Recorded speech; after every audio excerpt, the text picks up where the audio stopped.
didukung oleh Move on to Top Mochaccino Double Shot. Double nikmatnya. Selamat malam pemirsa, Lembaga Penyelidikan Ekonomi dan Masyarakat LPEM Universitas Indonesia UI memperkirakan pertumbuhan ekonomi atau PDB Indonesia di triwulan kedua tahun ini masih akan ada di bawah 5%. Setelah prediksi pertumbuhan triwulan pertama yang di 4,94% ternyata meleset karena pertumbuhan ekonomi nasional di triwulan pertama tercatat 4,87%. LPEM UI menyebut tren ini menunjukkan ekonomi nasional mulai kehabisan bahan bakar, tidak lagi tergantung faktor musiman. Pemerintah berusaha mendongkrak pertumbuhan ekonomi dengan meluncurkan sejumlah stimulus dengan yang paling baru relaksasi penggunaan hotel untuk rapat pemerintah. Akankah upaya itu berhasil mengangkat ekonomi Indonesia tumbuh di atas 5%? Pemirsa, bersama saya Leonard Samosir, inilah Top Ekonomi, sekuat daya di atas 5. Perekonomian Indonesia tengah dalam tekanan berat. Capaian target di atas ambang psikologis 5% semakin sulit diwujudkan. Laporan Lembaga Penyelidikan Ekonomi dan Masyarakat LPEM UI dalam Indonesia Economic Outlook kuartal 2 2025 memprediksi pertumbuhan hanya 4,9%. Kajian LPEM UI menyebut struktur ekonomi nasional mengalami pelemahan dan tekanan eksternal memperburuk prospek makroekonomi. Tekanan eksternal yang dimaksud adalah dampak kekhawatiran akan perang dagang besar yang memicu ketidakpastian dan gejolak di pasar global. Risiko konflik dagang masih tinggi dan dapat berdampak negatif bagi Indonesia, seperti terganggunya aliran investasi, perdagangan, meningkatnya inflasi impor, depresiasi rupiah, tekanan fiskal, dan tentu saja perlambatan ekonomi. Selain pelemahan daya beli, menyusutnya kelas menengah, LPEM UI mencatat banyak subsektor manufaktur yang tercatat menahan ekspansif yang berujung pada tertahannya pertumbuhan ekonomi. Pemerintah sebenarnya sudah berupaya menjaga pertumbuhan ekonomi triwulan 2 atau kuartal 2 2025 di kisaran 5% dengan memanfaatkan momentum liburan sekolah pada bulan Juni-Juli 2025 melalui pemberian berbagai stimulus ekonomi untuk menjaga daya beli masyarakat dan meningkatkan konsumsi domestik. Namun segala upaya tersebut belum menunjukkan efek optimum untuk menjaga pertumbuhan ekonomi. Termutakhir, pemerintah meluncurkan 5 stimulus ekonomi yang berlaku mulai 5 Juni. Stimulus itu meliputi diskon transportasi, diskon tarif tol, penebalan bantuan sosial bagi kelompok rentan, subsidi upah pekerja dengan gaji di bawah upah minimum, dan memperpanjang diskon jaminan kecelakaan. Kementerian Dalam Negeri juga mencoba melonggarkan aturan yang sebelumnya melarang kegiatan rapat pemerintah daerah di hotel. Tren tak kunjung tembus 5% sejak realisasi pertumbuhan ekonomi kuartal 1 sebesar 4,87% merupakan ancaman stagnasi ekonomi. Institute for Development of Economics and Finance, INDEF, menilai pelemahan ini bukan sekedar akibat global, tetapi lebih pada terjadinya kegagalan domestik melakukan transformasi struktural, ketidakpastian belanja fiskal, minimnya dorongan produktivitas sektoral, dan stagnansi investasi swasta masih wait and see. Dan pemirsa, malam ini di Studio 1 Metro TV telah hadir bersama saya 3 orang narasumber. Yang pertama di sebelah kanan saya adalah peneliti senior dari LPEM UI, Fit Adrison. Pak Fit, Mas Fit, selamat malam. Selamat malam, Bang Leonard. Terima kasih sudah hadir. Lalu juga telah hadir bersama kita di sebelah kiri saya, Sekretaris Jenderal dari PHRI, Perhimpunan Hotel dan Restoran Indonesia, Maulana Yusran. Pak Alan, selamat malam. Kembali hadir ya. Sudah kelihatannya sudah gembira karena hotel sudah mulai akan ramai lagi. Iya, paling tidak sudah mulai punya nafas. Sudah mulai ada nafas.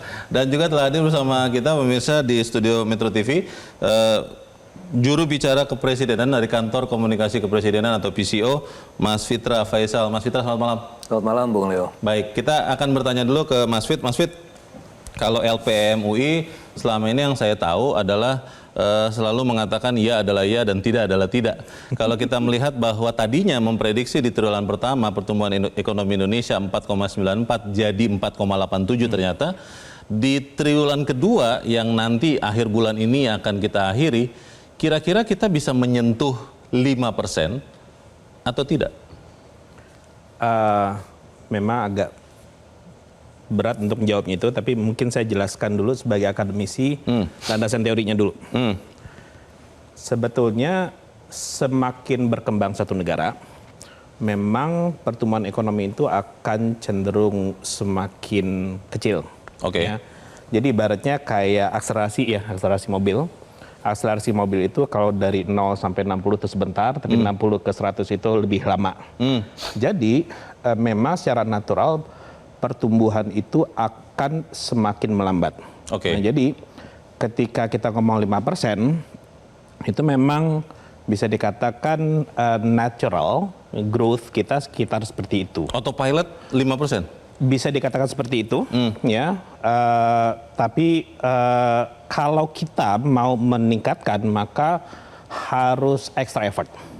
Extra effort. Harus extra effort itu bagi saya sih bahasa sederhananya kira-kira kayak gini. Gimana sih cara menumbuhkan ekonomi itu? Ekonomi itu ada dua sisi, ada konsumen, ada produsen. Yeah. Ketika itu konsumen punya kemampuan belanja dan dia yakin dia akan spend. Uang itu akan mengalir ke dalam perekonomian, itu akan menggerakkan perekonomian. Dari sisi produsen, ketika mereka yakin bahwa kondisi ini bagus, mereka akan invest. Uang juga akan mengalir. Jadi yang paling penting adalah tumbuhkan kepercayaan bagi masyarakat sehingga ada keinginan dari pihak pelaku ekonomi untuk spend. So balik lagi terkait dengan 5%, apakah tercapai atau enggak nanti bisa kita lihat. Cuman memang kalau saya lihat dari datanya, biasanya di kuartal 1 itu lebih rendah dibandingkan dengan kuartal 4 sebelumnya. Oke. Nah, pengecualian di 2025 kita kuartal 1 itu lebih rendah dibandingkan dengan kuartal 4 tahun lalu. Di 2024. Ya. Oke. Artinya ada sesuatu di sini. Nah, pas pada saat masuk ke kuartal 2 ada tekanan eksternal, yaitu dari dimulai dengan perang dagang. Perang dagang Trump. Nah, ini tentu punya potensi bisa menurunkan pertumbuhan. Jadi pertanyaan saya kembali lagi saya ulang, Mas Fit, di akhir triwulan kedua, artinya akhir semester pertama atau first half tahun ini, sampai tidak 5% pertumbuhan nasional Indonesia, pertumbuhan ekonomi Indonesia?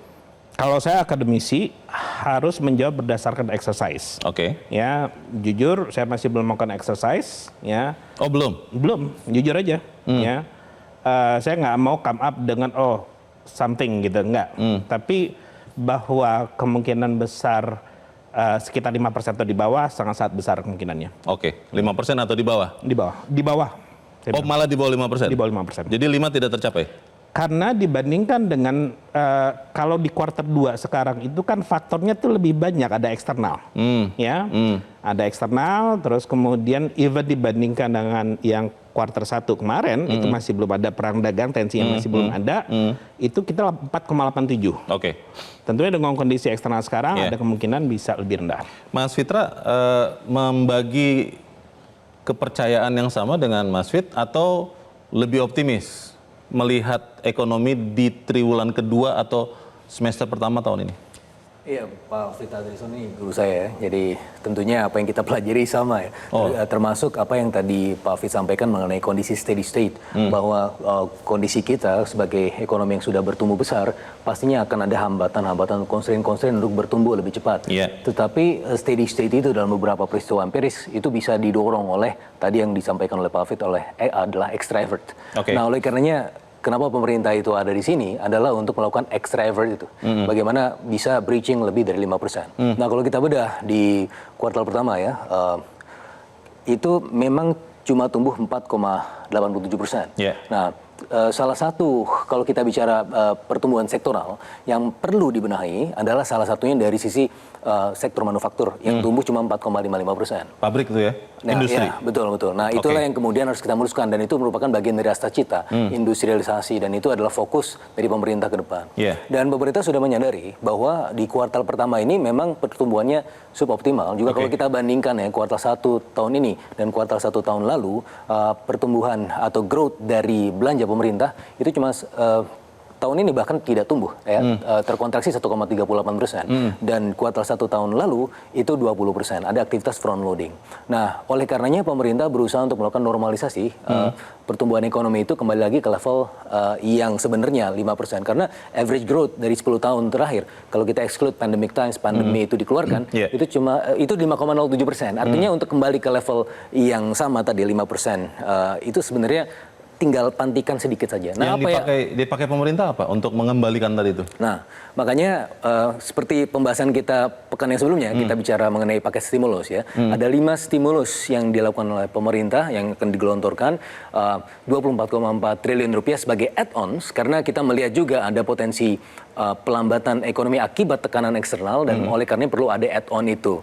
Dan kita lihat bagaimana melindungi yang kelas bawah, bansos dengan 11,9 triliun, dan itu untuk 18,3 juta penerima manfaat. Kemudian ada bantuan subsidi upah untuk di bawah 3,5 juta rupiah, itu 10,73 triliun. On top dari itu, yang terkait juga nanti bidangnya Pak Maulana adalah diskon untuk sektor transportasi darat, laut, dan udara. Yang secara empiris itu memiliki keterkaitan antar sektor, terutama yang paling dominan juga keterkaitan ke sektor pariwisata dan ekonomi kreatif. Diskonnya bulan Juni dan Juli ya? Betul, itu memanfaatkan liburan sekolah, yang memanfaatkan momentum ya, prioritasnya di situ. Nah, kalau kita lihat tadi seperti yang Pak Fit sampaikan ya, kan ada supply, ada demand. Dan kita bicara untuk bagaimana Richard Thaler dulu berbicara mengenai pemantik nudge ya, bagaimana memantik demand, memantik kepercayaan. Karena sentimen di bulan Maret itu indeks kepercayaan konsumen cuma 121.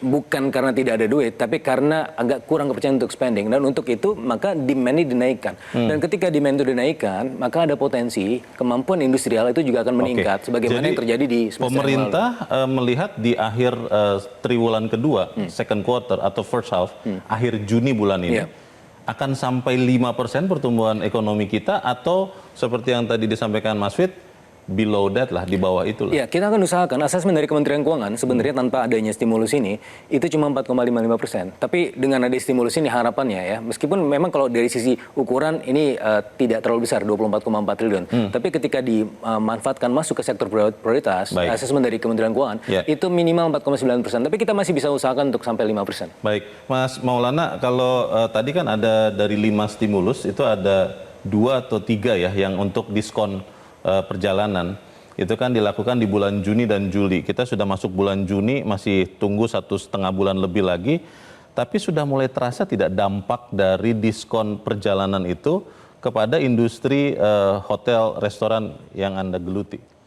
Ya tentu kalau menjawab itu saya akan lihat gini, kita kan sebenarnya dari Mei ke Juni itu sebenarnya sudah melalui beberapa kali, saya rasa setiap 2 minggu tuh ada libur panjang tuh, ada cuti bersama. Tanggal merah. Nah, yang kita lihat kemarin terakhir pada saat Idul Adha saja, itu impactnya hampir nggak ada tuh libur panjangnya. Saya nggak ngomongin, nggak terkait okupansi ya, hampir dikatakan tidak ada. Di tol Cikampek kemarin macet panjang loh katanya setelah itu. Tapi kan saya bicaranya akomodasi. Saya bicara akomodasi. Ini akomodasi okupansinya secara nasional itu impactnya nggak terlalu terlihat ada lonjakan. Biasanya kan kalau libur panjang itu paling nggak ada 1 hari, 2 hari itu yang lonjakannya cukup meningkat dibandingkan hari biasa. Untuk hotel maksudnya ya? Untuk hotel. Nah, kemudian yang kedua, tentu apa yang diberikan oleh pemerintah, insentif untuk yang ditujukan untuk libur sekolah, itu memang kita sambut baik karena memang setiap tahun itu sebenarnya ada 3 event yang kita tunggu-tunggu. Satu hari raya, Idul Fitri, kemudian Nataru, Natal Tahun Baru, dan yang ketiga adalah libur sekolah. Nah, cuman kan tantangan untuk pergerakan domestik itu kan sebenarnya untuk liburan ini adalah daya saing kita dengan luar negeri. Tujuan wisata di luar negeri? Ya, karena masalah harga tiket kan selalu masih menjadi isu. Tiket pesawat ya? Tiket domestik pesawat, ya. Itu selalu menjadi isu. Tapi kalau misalnya untuk sekitaran... Bukannya sudah didiskon Mas sekarang Mas? Jadi bisa bersaing dengan katakanlah pesawat Jakarta-Singapura, jadi bisa disaingi gitu harganya, murahnya begitu? Kita lihat nanti Mas, apa benar terjadi. Karena kan kalau tipikal traveler kita kan selalu perlu experience, apalagi yang muda-muda nih. Mereka akan lebih memilih keluar dibandingkan mereka traveling di domestik. Ini yang kondisi realnya kan seperti itu. Tapi bukan berarti yang perjalanan overlandnya misalnya kan tol kita udah ada ya. Itu juga pasti akan meningkat di situ. Dan itu ekspektasi kita peningkatannya dari situ. Apakah kemudian yang dilakukan pemerintah saat ini belum berdampak? Tapi ada satu lagi yang nanti saya akan tanyakan juga ke Pak Maulana terkait kelonggaran untuk menggunakan hotel sebagai tempat rapat. Tetap bersama kami, Top Ekonomi segera kembali.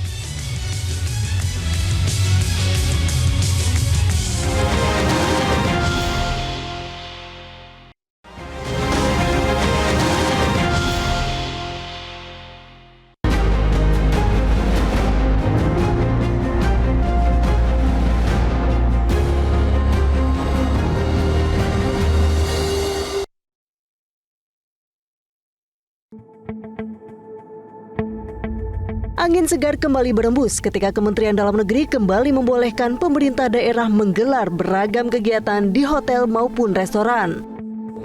Pasalnya kegiatan pemerintahan menjadi sumber sebagian pendapatan usaha perhotelan dan restoran seperti pertemuan, konferensi, insentif, dan pameran.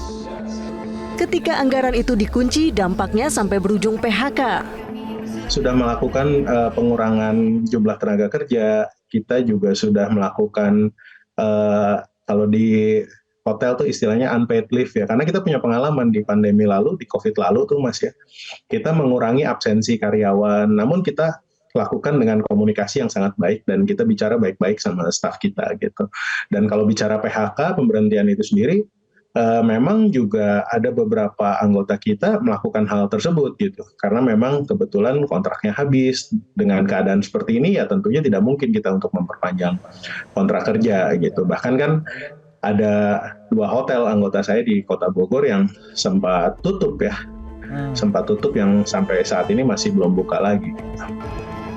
Setelah 5 bulan pengetatan anggaran rapat diberlakukan, hotel dan restoran bisa kembali digunakan ASN untuk rapat dan kegiatan lain terkait pemerintahan. Presiden Prabowo Subianto pun disebut merestui kebijakan ini.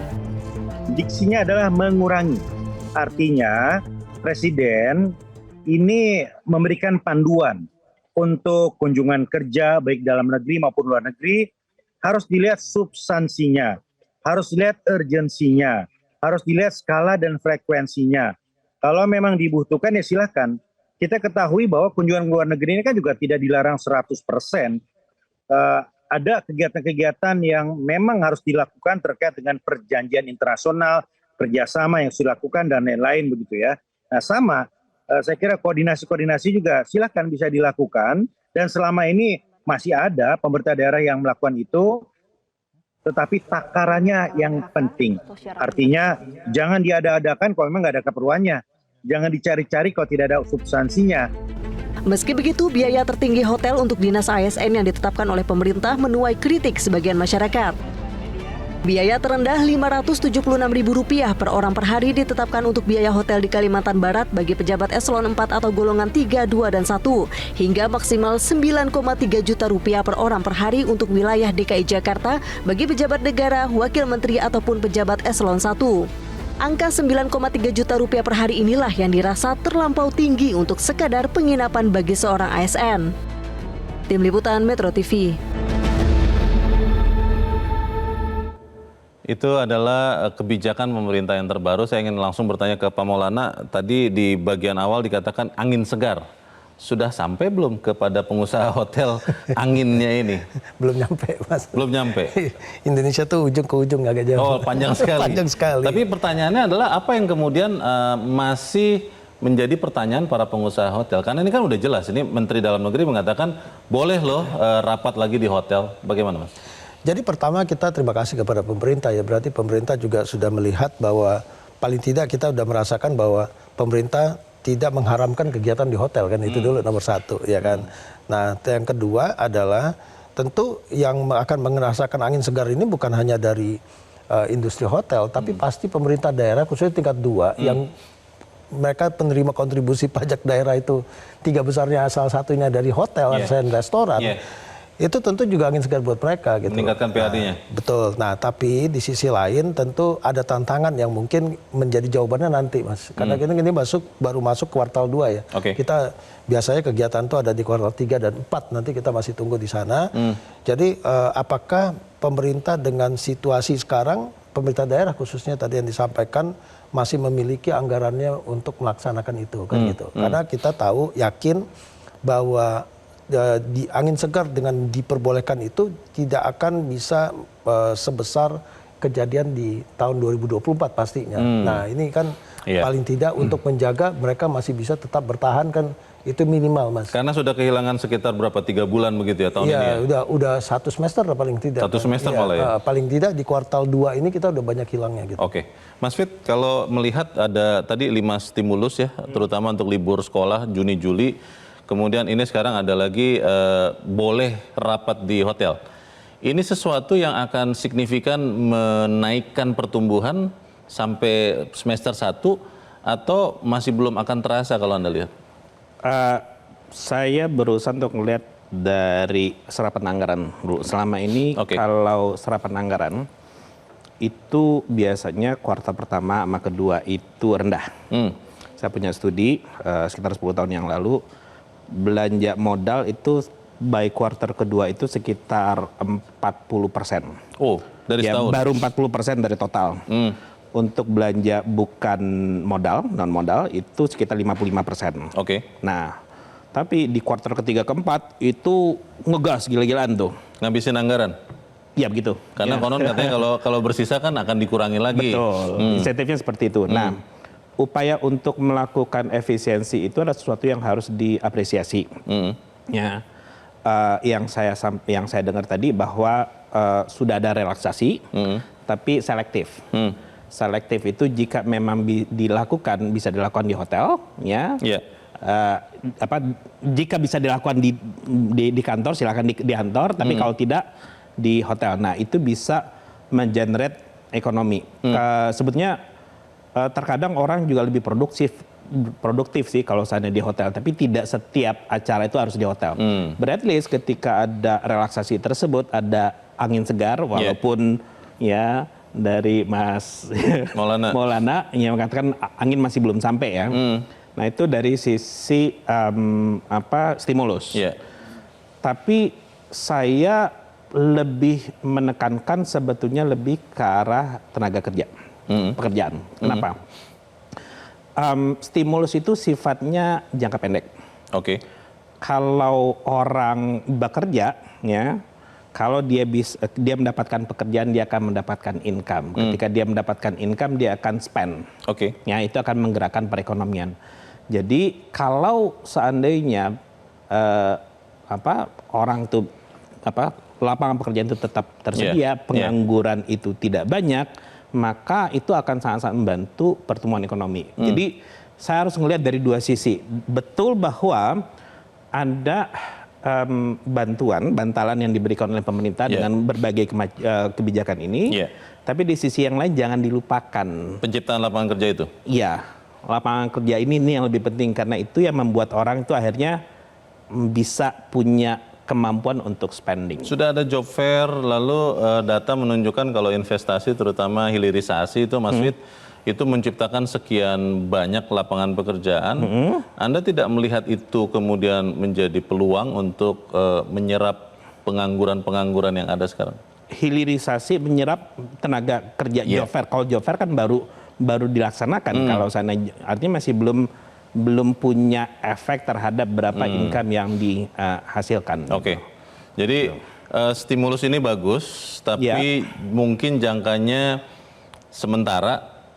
Dan yang lebih penting adalah penciptaan lapangan kerja. Mas Fitra bagaimana? Apakah memang itu juga sudah diadres oleh pemerintah, Mas Fitra? Iya, karena stimulus ini kan sifatnya lebih ke arah ikannya ya. Bagaimana penebalan bansos, bantuan subsidi upah, ya itu big chunk-nya di situ kan. Nah, tetapi ini kan add-on, Bung Leo ya. Bagaimana pemerintah juga punya 446 triliun rupiah untuk 11 program prioritas.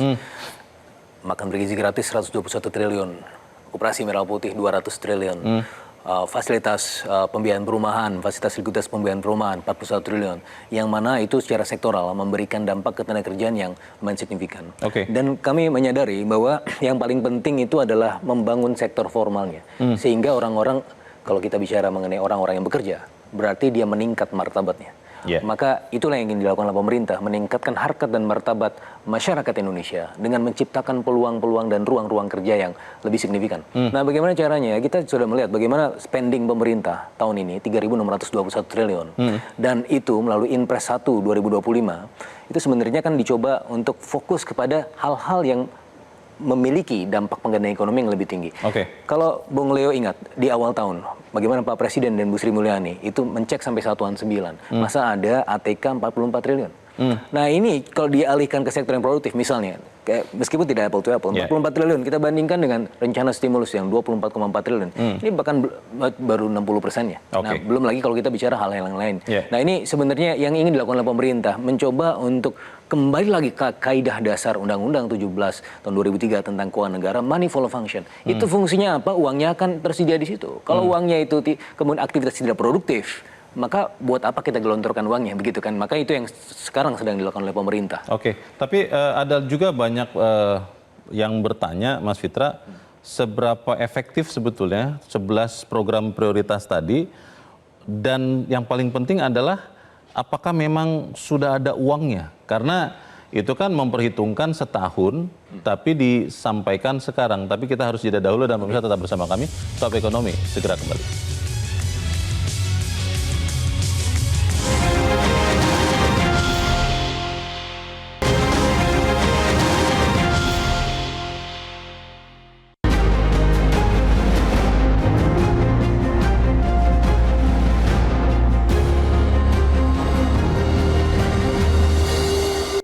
Terima kasih Anda masih bersama kami, pemirsa. Mas Fit, tadi Mas Fitra mengatakan ada 11 prioritas pemerintah yang hampir 500 triliun akan menggerakkan pertumbuhan ekonomi. Akankah seperti itu atau bagaimana? Kalau pemerintah tentu berharap bahwa itu akan punya daya dorong terhadap pertumbuhan ekonomi. Ya, tapi seperti yang saya bilang, yang paling penting itu adalah lapangan pekerjaan. Karena kalau orang lapangan pekerjaan itu ada, orang akan punya income untuk spend dia. Nah, mungkin kalau saya balik lagi karena tadi Bung Fitra tadi ngomong tentang MBG. Ya. Saya secara akademisi saya akan ngomong aja creating new jobs. Saya punya argumen yang berbeda karena dengan MBG tersebut itu bukan menciptakan sesuatu yang baru. Itu hanya memindahkan dari satu kantong ke kantong yang lain. Kantong kiri, kantong kanan. Betul. Yang selama ini pemerintah orang tua itu mengeluarkan untuknya makan anaknya, sekarang dihandle oleh pemerintah. Kita apresiasi itu, tapi dari sisi creating jobs, itu kan bukan sesuatu yang baru yang timbul. Kalau sesuatu yang baru timbul akan ada multiplier effect-nya. Mas Fitra, boleh ditanggapi?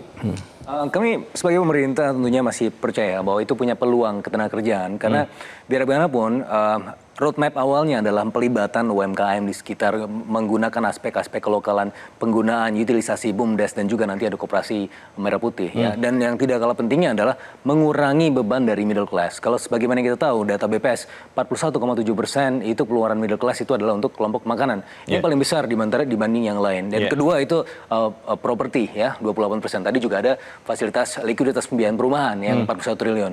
Nah kembali lagi ke MBG. Nah ini bisa mengurangi biaya berapa banyak sih?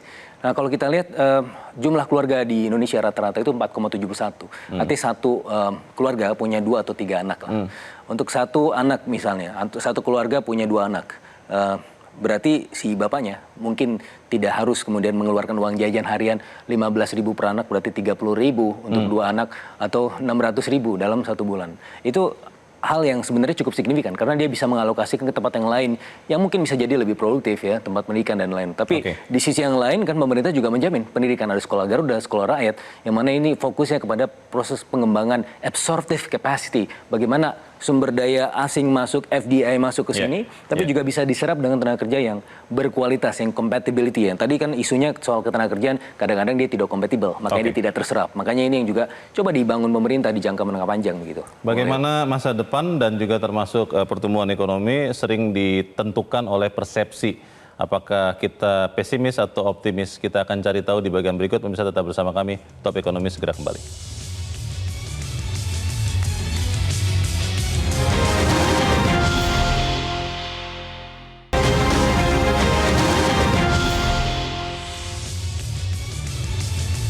Kita ada di bagian akhir dari diskusi kita malam ini. Pak Maulana, pengusaha selalu dibilang adalah orang-orang yang selalu melihat peluang apapun keadaannya.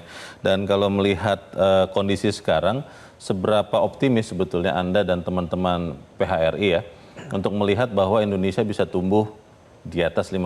Industri Anda akan survive tahun ini? Ya tentu kita di sini pertama kan dapat angin segar ya. Jadi karena saya tadi menyampaikan bahwa masih ada kuartal 3 dan 4. Semoga di kuartal 3 dan 4 yang kita picture-nya di tahun-tahun sebelum itu sebenarnya di situ tumbuhnya nanti itu berharap akan ada memang terjadi pertumbuhan di sana. Nah, kedua adalah kalau kami di industri pariwisata itu sebenarnya pemerintah tidak hanya bicara anggaran kegiatan pemerintah sebenarnya. Karena industri ini perlu didukung dengan kegiatan-kegiatan MICE, International MICE. Ini juga menjadi penting karena kita udah punya banyak venue. Bali, Jakarta itu punya banyak venue yang nggak mungkin tertutup dengan kegiatan pemerintah. Tapi juga perlu ada event-event besar yang juga bisa menjadi, ya namanya pariwisata itu nggak bisa lupa dari brand, daripada promosi dari destinasinya itu menjadi penting. Nah yang ketiga adalah, tadi saya setuju dengan Pak Fit tadi ya, bahwa sekarang kalau pariwisata itu kan sebenarnya intinya mereka melakukan perjalanan kalau mereka punya uang, punya kemampuan, punya daya beli di situ. Nah ini pemerintah harus berpikir bagaimana orang bisa bekerja, orang punya daya beli, sehingga mereka pada saat libur-libur itu mereka melakukan pergerakan. Karena kita selalu mengandalkan pergerakan domestik untuk kita bicara Indonesia. Baik, terima kasih. Mas Fitra, seperti hotel itu yang ditunggu juga adalah bagaimana aturan detailnya, bagaimana menggunakan anggaran supaya nggak salah juga. Soal detail untuk mencapai pertumbuhan 5%, pemerintah benar-benar sudah punya dan tidak over optimis atau seperti apa? Kalau kita merujuk pada rencana APBN untuk tahun ini yang dibuat tahun 2024, sebenarnya kan targetnya 5,2%. Nah, cuma masalahnya kalau kita lihat ya, tekanan-tekanan global itu menghadirkan revisi-revisi ya, bagaimana IMF World Bank untuk global demand dari 3% menjadi 2,6%. Untuk kita Indonesia dari sebelumnya mereka bahkan punya forecast 5,1% menjadi 4,7%. Yang mana lokusnya itu adalah tekanan global. Nah makanya tekanan global itu perlu diantisipasi oleh ya shock absorber dari APBN untuk sebagai mekanisme counter siklus begitu ya. Dan ini yang kemudian coba dilakukan oleh pemerintah. Uangnya pasti akan ada tidak 3.621 triliun itu? Direncanakan 3.621 triliun. Defisitnya masih tetap 2,53% dari GDP, tidak berubah. Karena yang terjadi adalah ada realokasi anggaran tadi kan, Bung Leo ya. Jadi kenapa ada stimulus? Ya karena tadi anggaran yang tidak produktif difokuskan kepada tempat-tempat yang bisa menghasilkan keuntungan ekonomi begitu. Baik, terima kasih. Mas Fit, apa yang harus dilakukan benar-benar oleh pemerintah supaya kemudian 5% ini sampai? Kalau saya mungkin agak sedikit belok, saya nggak fokus kepada 5%-nya, tapi apakah pertumbuhan tersebut berkualitas atau enggak. Karena kalau seandainya pertumbuhan itu tinggi, tapi tidak setiap golongan masyarakat itu mendapatkan pertumbuhan ekonomi, maka pertumbuhan itu nggak akan sustainable. Jadi yang saya tekankan tadi adalah ya pertumbuhan tapi yang lebih penting adalah kesempatan ya untuk mendapatkan pekerjaan. Karena dengan demikian mereka punya kemampuan untuk spending, dan yang paling penting salah satunya juga adalah menimbulkan kepercayaan dari agen ekonomi, yaitu konsumen sama produsen. Kalau konsumen itu yakin dengan kondisi ekonomi, mereka akan willing to spend. Ya, begitu juga dengan produsen, mereka akan willing to invest, uang akan berputar. Baik. So yakinkanlah. Ya. Baik, yakinkanlah itu yang harus dilakukan. Mas Fit Adrison, terima kasih. Mas Fitra Faisal, terima kasih. Dan Mas Maulana Yusran, terima kasih. Dan pemirsa, tidak berhenti pada tumbuh di atas 5%. Pemerintah harus memastikan pertumbuhan yang tercipta berkualitas dan kesenjangan semakin mengecil. Demikianlah Top Ekonomi malam ini. Kita berjumpa kembali dalam Top Ekonomi Selasa pekan depan. Saya Leonard Samosio, selamat malam. Sampai jumpa.